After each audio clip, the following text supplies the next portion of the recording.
if you're a regular viewer of the U.S. report, you know that one of the big meaning-of-life questions we try to answer every week is just who the hell is running the show at 1600 Pennsylvania Avenue? Well, now we seem to be a little bit closer to an answer, because first things first, it is definitely not this guy.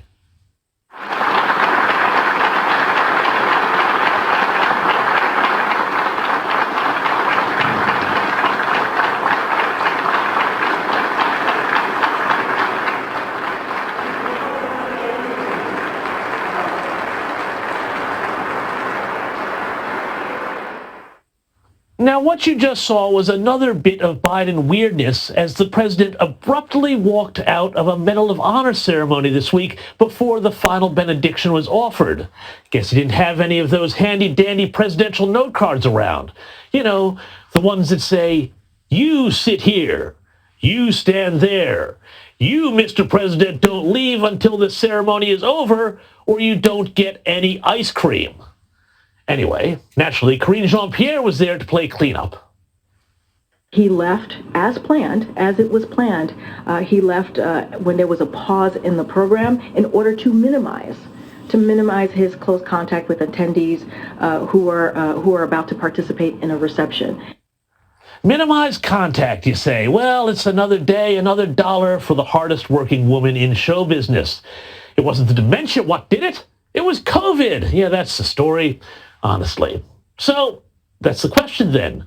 If Joe Biden isn't running things, well, who is? And whispers have been growing that the guy really pulling the strings is this man, Barack Obama. Now, observers have noted that for some time the former president has been acting behind the scenes like, well, a bit of a string puller. After the Obama's time in the White House was over, and because being a lifetime public servant pays so well, the Obamas bought this mansion in Washington, D.C., price tag $8.1 million US. Hell of a pension there.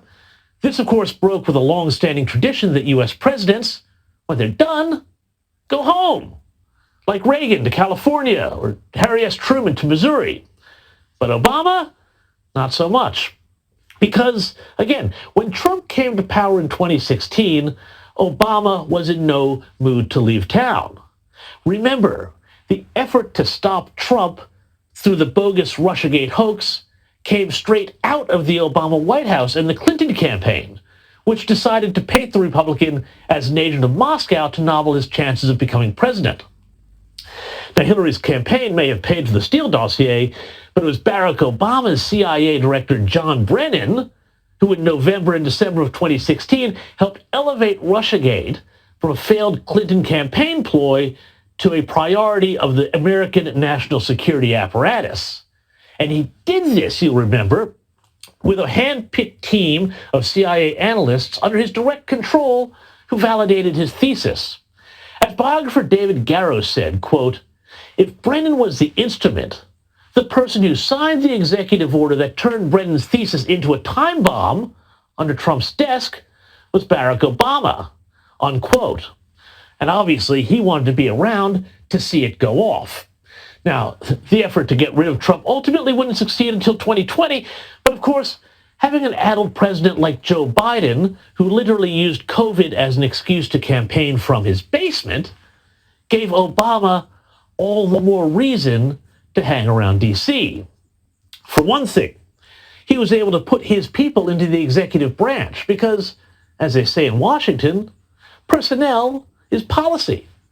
That's another way of saying that who you appoint determines how you govern. And as a result, the Biden administration is still, quite consciously and by design, loaded with Obama appointees. Many people have called it a third Obama term. More than 60% of Biden's original official cabinet were Obama appointees. Former Obama-era Secretary of State John Kerry now uses his wife's private jet to fly around the globe to tell us all to eat less meat. Biden's Secretary of State Anthony Blinken got a promotion from deputy in the Obama era. National Security Advisor Jake Sullivan came out of Biden's office when Biden was Obama's VP. Acting Deputy Secretary of State Victoria Nuland, too, is an Obama-era retread, who was, of course, responsible for so many of the foreign policy failings in Eastern Europe that set the stage for Vladimir Putin's invasion of Ukraine. And on and on and on it goes. But it's not just foreign policy. The division, the chaos by design, these are all hallmarks of Obama-era liberalism, and they're being replayed today. And indeed, the whispers around the idea that Barack Obama is basically running the show grew even louder when this happened last year. Barack Obama showed up at the White House. Everyone fawned over him.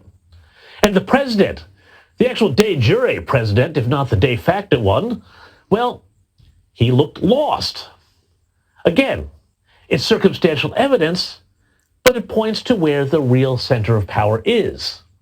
Because, never forget, Barack Obama has always been quite open about the idea that he could run the show, have a de facto third term, if only they could find the right guy to be the front man. People would ask me, knowing what you know now, do you wish like you had a third term? And I used to say, you know what, if I could make an arrangement where I had a stand-in, a front man or front woman, and they had an earpiece in, and I was just in my basement in my sweats, looking through the stuff, and then I could sort of deliver the lines, but somebody else was doing all the talking and ceremony. I'd be fine with that.